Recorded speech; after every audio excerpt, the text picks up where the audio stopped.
Way to go, buddy. It took us 3 days to make that potato salad. 3 days!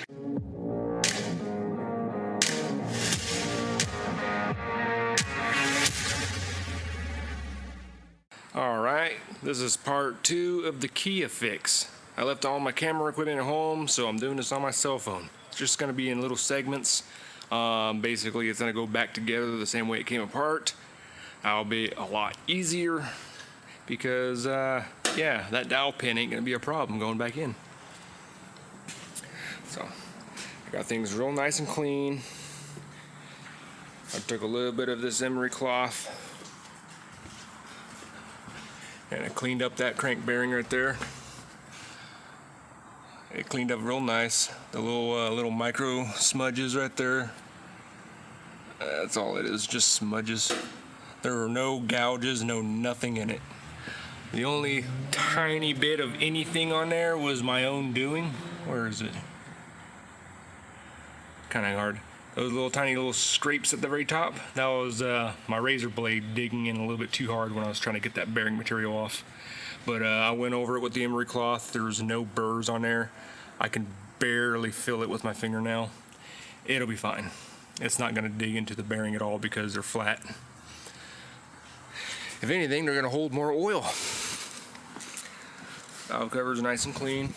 This parts washer I did came out really nice. So I added 2 switches. One controls the pump, so I won't be using that little side switch anymore. And the other one controls the heater. Well, it's too dark to see the heater now, but I got a heater element from it goes into like one of those little miniature hot water tanks. So 120 volt, you just screw it in there, hook up a thermostat, and it works great. Stays up to temp, turns off when it needs to. So, all right, I'm gonna start getting this thing together. These are the rod bearings I got. Not Kia, so maybe these will do a little better. Yeah, we'll see. Okay, so that is rod bearing number 1. And I tested it. Obviously, I only have one hand right now. There was 0 play up and down. And then you get the normal side-to-side play. This felt tighter than number 2, 3, and 4.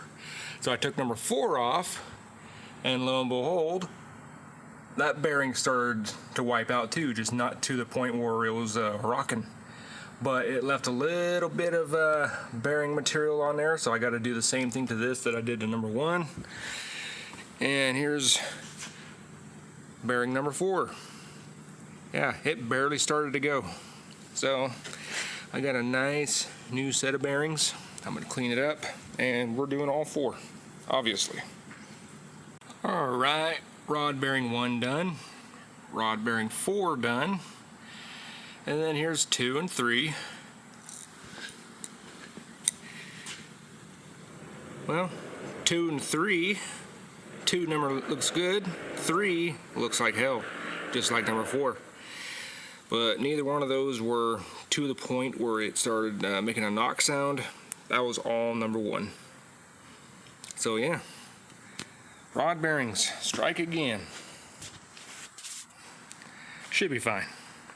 You know, if you look online, everywhere you ever look, it's always rod bearings. Rod bearings, rod bearings, rod bearings.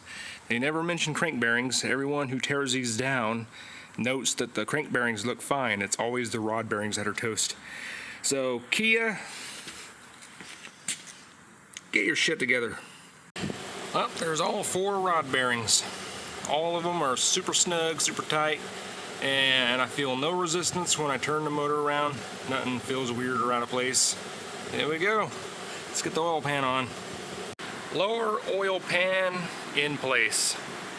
Yep, with that dowel pin shaved down, it slots in, and then you just push up on the other end, and then those dowels engage, and then it's locked in place. So, Kia did not need to make that dowel pin that long.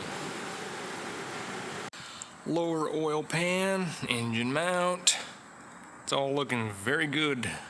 Very good.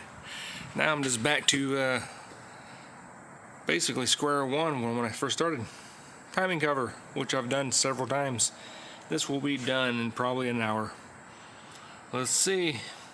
Well, timing cover on, valve cover on, everything hooked up. Updated my oil cap because every service manual says 5 weight 30. All the forums say everybody recommends 5 weight 30. I agree with the sentiment. It will better help protect the bearings with a thicker viscosity at temperature. So 530 it is. Valvoline, restore and protect. I did not add any coolant yet. I'm just going to do a quick fire up and see if it makes any noise. Hopefully not. So let's see what happens here. Yep.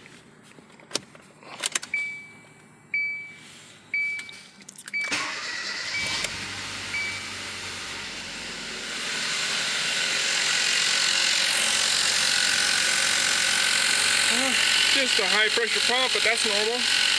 I don't hear any tapping or knocking or anything else.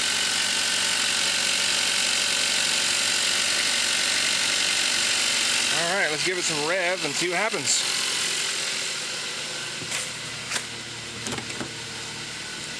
If it knocks, that sucks. That means I need an engine, so.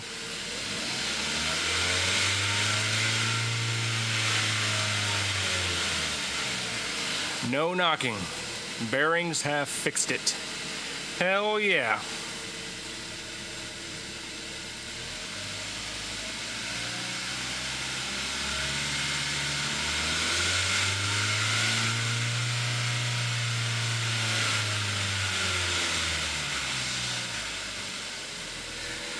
Very nice. All right, well, that ends this video. Stay tuned for more updates on Dumpty. Kia saga is over, as far as I know.